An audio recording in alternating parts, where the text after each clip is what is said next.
Show up for you. At some point, you must show up for yourself, not for other people, but for you. Showing up for you takes patience, dedication, discipline, consistency, understanding, and grace.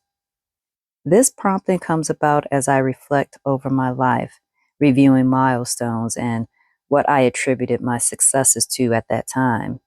When I was younger, I was doing things to be pleasing to my parents.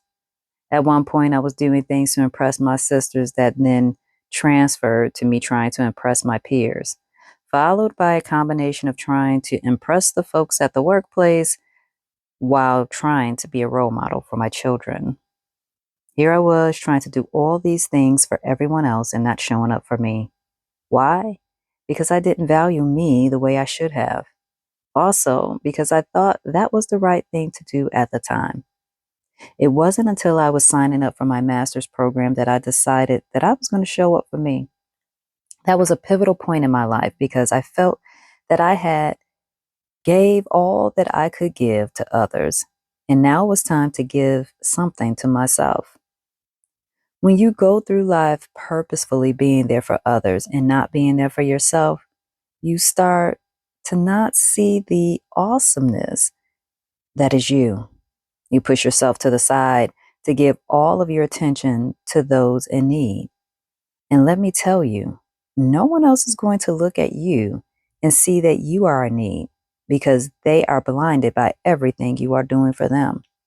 In their minds, I can only assume that you have what you need, and that's why you are helping others. Mm, that is furthest from the truth. I wasn't showing up for me when I was busy showing up for others. When I was going through my master's program, I kept reminding myself that this was for me, that my studying, my long nights doing homework after working all day and spending time with my daughters, the getting frustrated with some of the assignments because I felt that I could have wrote the book I was studying from. But you know what? I kept showing up for me during that time. And by doing so, when a year or two later, after completing that degree, I fell into a serious case of depression that almost took me out of this world. Those feelings at the time were wild. I didn't feel like I was going to make it. I had walked away from the corporate job and was working hard to build and sustain my own businesses, failed business ventures, and the bills were becoming overwhelming. I felt like a failure. Ooh, I decided to show up for me and I couldn't cut it. Boy, did that sting. Does that mean I got it all wrong? Does that mean that the skills I used in corporate were not transferable to my own businesses? Or was this my punishment for being selfish? Ooh, the thoughts that went through my head. And at the same time, my marriage was failing, and I didn't know what to do about that either. The world crumbling down around me, marriage failing, finances dwindling swiftly, and I need to take care of my daughters. Ooh, I'm a jumbled mess. What to do now? Being told you will be fine, you are strong, you will figure out what to do. Ooh, that made me mad. So mad.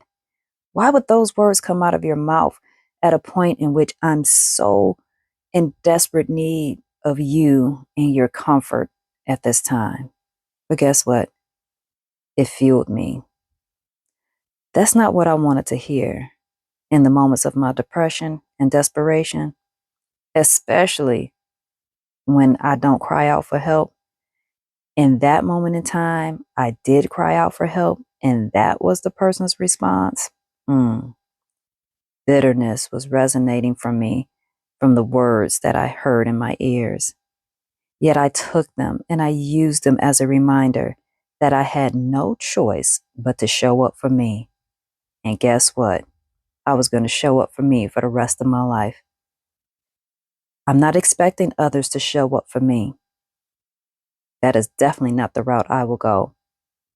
I learned to show up for me first because when people look at me as being the strong one, the reliable one, the one that comes through all the time, the one that they can come to and confide in and get the help, they are not checking on me.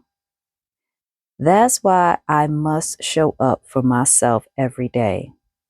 I spend that alone time with me, curating moments of selffulness and mindfulness for what I need and ensuring that I take the time to get what I need and do what's best for me. There's only one me, and I am valuable.